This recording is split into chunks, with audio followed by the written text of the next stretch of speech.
ดีก็ตามทำกรรมชั่วก็ตามก็จะได้เป็นผู้รับผล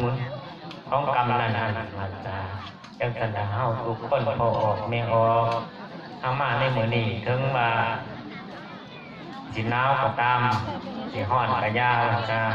ก็มีความอดความทนความขยันมันเพียรย้อนอยากได้บุญย้อนอยากได้พระอยากได้อานิสงส์ขนอนทำบุญสร้างใจเฮานี่ก็ให้ใสเสมอแม่นแม่นสิทานเล็กน้อยก็พ่อยได้ส่วนสมคันทานแล้วจมฟ้องเพราะเมียลาพิษกันแม่นสิทานได้พันส่วนบุญก็มีหน่อยคันเฮามากินมาทานมาอุปโภคนาความเป็นอยู่นี้นี่10,000ท่านชายจัก5,000ตาเมื่ออีก5,000ท่านกลับมาเฮือนมาท่านแล้วก็ทำหาเงินหาคำขอว่าท่านให้ยังปูมาแด่คนเบามวนได้ท่านให้เพิ่นเบิดก็ได้พิษได้เถียงกันอันนั้นก็บ่มีหยังบ่เป็นบุญเป็นพระเป็นอานิสงส์หยังบ่เป็นหยังแต่ท่านเฮาต้องพิจารณาในการทานเพื่อให้เป็นบุญเพื่อให้เป็นพระเพื่อให้เป็นอานิสงส์ของเฮาคันเฮาทานไปแล้วมีจิตใจปีติยินดีเบิกบานมวลชื่นเดินมันเทิงใจบ้าเฮาหันได้ท่านแล้วได้อุปโภคนาแล้วก็ย่อมือห่วมกันอาจารย์เพื่อดังออกตนญาติโยมบ้านไกลบ้านใกล้บ้านทงบ้านทา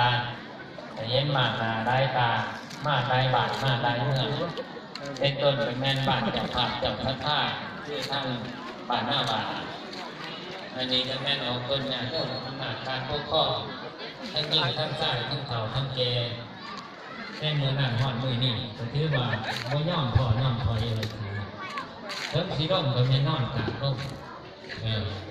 ว่าได้พางเต็มคนนั้นก็เป็นธรรมดาเป็นปฏิบัติการนะถือว่าเป็นผู้แสดงหาบุญ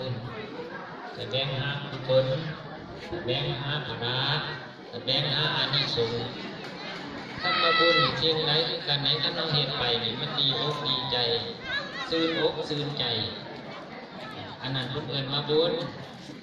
ถ้าเราเห็นยักษ์เราทุกวันไม่ยิ้มในใจเป็นทุกข์ทำตัวนี้อันนั้นเกิดมาอันที่เป็น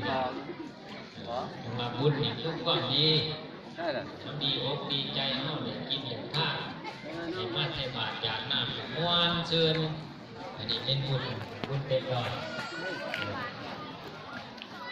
ลักษณะแนวได้ก็ตามในการปฏิบัติธรรม